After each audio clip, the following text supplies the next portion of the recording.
Assalamualaikum teman-teman. Kami dari kelompok 4 Dasar Manajemen dan Bisnis ingin membahas materi mengenai ruang lingkup bisnis. Yuk langsung aja kita simak. Perkembangan bisnis. Para pengusaha telah menjalankan usahanya sesuai dengan zamannya, mulai dengan pola tradisional dan hingga memasuki era internet saat ini. Pola tradisional yang masih serba manual berangsur berubah ke sistem otomatisasi yang menggunakan teknologi canggih dalam proses bisnisnya. Proses perubahan disebut evolusi bisnis, yakni proses terjadinya aktivitas bisnis dari masa ke masa sesuai kondisi dan perkembangan teknologi, ekonomi, sosial, dan budaya. Pengertian bisnis. Kegiatan bisnis sangat membantu usaha-usaha pemenuhan kebutuhan masyarakat oleh perusahaan. Bisnis meliputi semua aspek kegiatan untuk menyalurkan barang-barang melalui saluran produktif. Kegiatan bisnis ada 5, meliputi 1. Perdagangan, 2. Pengangkutan, 3. Penyimpanan, 4. Pembelanjaan, dan yang kelima pemberian informasi. Kata bisnis berasal dari bahasa Inggris, yaitu business. Bisnis dapat didefinisikan sebagai kegiatan yang menghasilkan barang dan jasa yang diperlukan dalam kehidupan masyarakat. Orang yang berusaha menggunakan waktunya dengan menanggung resiko dalam menjalankan kegiatan bisnis disebut entrepreneur. Untuk menjalankan bisnis, entrepreneur menggunakan 4 sumber, yaitu material, human, finansial, dan information. Nah teman-teman, kali ini ada sejumlah unsur penting dalam definisi bisnis. Yang pertama, segala aktivitas, berarti beraneka macam aktivitas seperti produksi, distribusi, konsumsi, dan berbagai aktivitas lain yang berkaitan dengan kegiatan tersebut, seperti transportasi, pembelian, dan lain-lain. Yang kedua, institusi, badan, lembaga, atau organisasi merupakan sekumpulan faktor produksi terdiri dari tanah, tenaga kerja, modal, dan pemimpin yang menghasilkan barang dan jasa, misalnya perusahaan, rumah sakit, sekolah, dan macam organisasi lainnya. Yang ketiga, menghasilkan barang dan jasa yang berarti ada output dari institusi baik berupa barang berwujud dan tidak berwujud. Klasifikasi bisnis. Nah, di dalam klasifikasi bisnis ini ada 9 macam kegiatan bisnis tercantum dalam klasifikasi lapangan usaha Indonesia atau KLUI 1997. Yang pertama ada usaha pertanian, yang kedua usaha produksi bahan mentah, yang ketiga industri atau manufaktur, yang keempat konstruksi, yang kelima usaha perdagangan besar, eceran, rumah makan dan akomodasi, yang keenam usaha angkutan, pergudangan dan komunikasi, yang ketujuh usaha finansial, asuransi dan real estate, yang kedelapan usaha jasa, dan yang terakhir, yang kesembilan adalah usaha yang dilakukan oleh pemerintah. Yuk teman-teman, kita masuk ke bagian tujuan bisnis.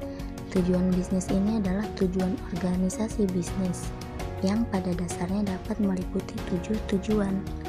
Yang pertama, menghasilkan barang dan jasa secara efisien berbasis pemenuhan kepuasan konsumen. Yang kedua, menciptakan kinerja yang menguntungkan perusahaan melalui aktivitas yang dapat menciptakan nilai bagi perusahaan. Yang ketiga, melindungi kesehatan dan kesejahteraan karyawan. Yang keempat, melatih menjadi warga masyarakat yang baik dalam kaitannya dengan bertetangga. Yang kelima, mendukung pelaksanaan hukum dan pemerintahan. Yang keenam, menyediakan pertumbuhan yang sehat bagi perusahaan dan memperoleh perusahaan yang sehat pula. Yang ketujuh, menjaga kualitas lingkungan operasi dan program kemasyarakatan. Menurut A.B. Carroll, ada 4 tanggung jawab perusahaan kepada masyarakat. Yang pertama ada tanggung jawab ekonomi. Yang dimaksud tanggung jawab ekonomi yaitu memproduksi barang dan jasa yang bernilai bagi masyarakatnya. Yang kedua, ada tanggung jawab hukum. Yang dimaksud tanggung jawab hukum, perusahaan diharapkan menaati hukum yang ditentukan oleh pemerintah. Yang ketiga, ada tanggung jawab etika, yakni perusahaan diharapkan dapat mengikuti keyakinan umum mengenai bagaimana orang yang harus bertindak dalam suatu masyarakat. Dan yang keempat, ada tanggung jawab kebijakan, yakni perusahaan memiliki tanggung jawab serta peran aktif dalam memberdayakan individu, kelompok, atau komunitas masyarakat. Lingkungan bisnis. Kegiatan bisnis merupakan sistem yang terkait dengan lingkungan sekitarnya. Organisasi berada dalam sebuah lingkungan. Lingkungan dapat menjadi pendukung dan maupun menjadi penghambat organisasi. Ada dua lingkungan yang berpengaruh terhadap aktivitas bisnis. Dan yang pertama ada lingkungan kerja. Lingkungan kerja memasukkan semua elemen yang relevan dan mempengaruhi organisasi secara langsung. Elemen tersebut dapat berupa pemerintah, kreditur, pemasok, konsumen, dan sebagainya. Yang kedua ada lingkungan sosial. Lingkungan sosial meliputi tekanan-tekanan umum yang mempengaruhi secara luas. Misalnya, tekanan di bidang ekonomi, teknologi, hukum, sosial budaya, dan politik. Faktor yang menentukan iklim bisnis. Investasi. 1. Investasi adalah sumber untuk menciptakan modal baru. 2. Sejumlah uang yang dapat dibelanjakan untuk peralatan, bangunan, dan persediaan. 3. Investasi menjadi alat yang mempunyai daya perkembangan bisnis. Tabungan. 1. Tabungan juga menjadi sumber untuk investasi modal di masa mendatang. 2. Adanya keteraturan dan kepercayaan terhadap tabungan hingga iklim bisnis itu dapat diramalkan. Pemerintah. 1. Pemerintah berperan sebagai pengelola sistem bisnis. 2. Pemerintah melalui kebijakan fiskal dan kebijakan moneter dapat mempengaruhi kegiatan bisnis. Problema bisnis yang dihadapi saat ini. Ada 3 persoalan yang selalu mendapat perhatian dari pemerintah atau masyarakat karena dapat mempengaruhi sikap konsumen dalam setiap bisnis adalah inflasi, produktivitas, dan pengangguran. Sistem perekonomian. Sistem ekonomi adalah sistem yang diterapkan secara nasional untuk mengalokasikan sumber daya di antara warganya.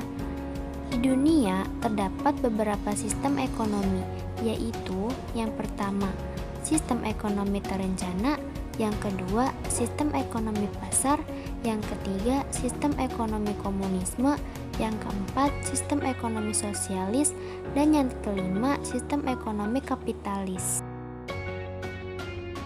Nah, selanjutnya ada jenis-jenis pasar, seperti pasar monopoli, pasar oligopoli, pasar persaingan monopolistik, dan pasar persaingan sempurna, beserta ciri-cirinya yang bisa kalian pahami.